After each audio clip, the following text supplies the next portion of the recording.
Vamos a resolver esta derivada parcial, primero con respecto a x, posteriormente resolveremos la derivada con respecto a y finalizaremos con la derivada parcial con respecto a z. ¿Por qué? Porque en esta expresión aparecen tres variables, x, y, z. De hecho, aquí voy a hacer una corrección en la función porque esta función realmente está en términos de x, y z, que son sus tres variables. Entonces vamos a empezar primero derivando la función de manera parcial con respecto a x. Entonces, cuando hacemos una derivada parcial con respecto a una variable, quiere decir que las otras variables, y z, permanecen constantes, se usan como si fueran números. Entonces, vamos a empezar derivando término a término. Entonces aquí esta y sería una constante. Entonces la derivada de x es 1. Por tanto, en esta primera parte, la derivada parcial de este término con respecto a x es 1y. Cuando llegamos a este término, tanto la y como la z se consideran constantes, dado que estoy derivando parcialmente con respecto a x, así que la derivada de este término es 0, que no lo voy a colocar. Aquí se me duplicó el signo más.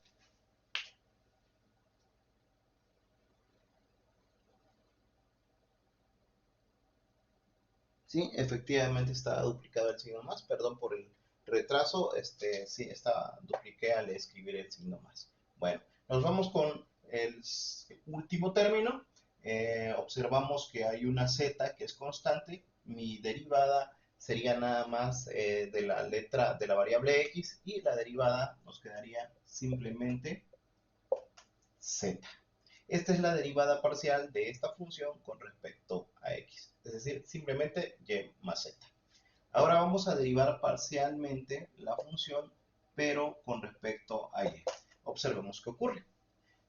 Vamos aquí, y si vamos a derivar parcialmente con respecto a y, quiere decir que tanto la variable x como la z, se van a considerar como constantes, es decir, como números.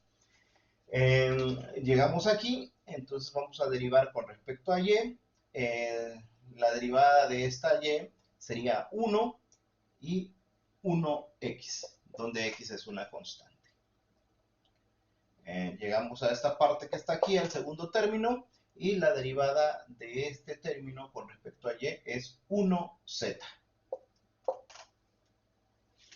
Y cuando vamos a derivar el tercer término, observamos que se encuentra z y x, y zx en este caso son constantes. Por tanto, la derivada de una constante vale 0 y pues ya no se tendría que colocar esa derivada. Ya tenemos las dos derivadas parciales con respecto a x, con respecto a y, nos hace falta la última, la derivada parcial de la función ahora con respecto a z. Estamos aquí. Nuevamente, como vamos a derivar parcial con respecto a z, tanto la x como la y en este caso van a ser constantes. Empiezo derivando y aquí esto es una constante, por tanto su derivada es 0, que no lo voy a colocar. Llego aquí, la y es constante, pero aquí aparece la variable z y la derivada de la variable z es 1, entonces nos quedaría 1y. Y finalizamos con esto. Nuevamente, en este caso, la variable x es una constante. La derivada de z sería 1, 1x. Y así quedarían las tres derivadas parciales de esta función.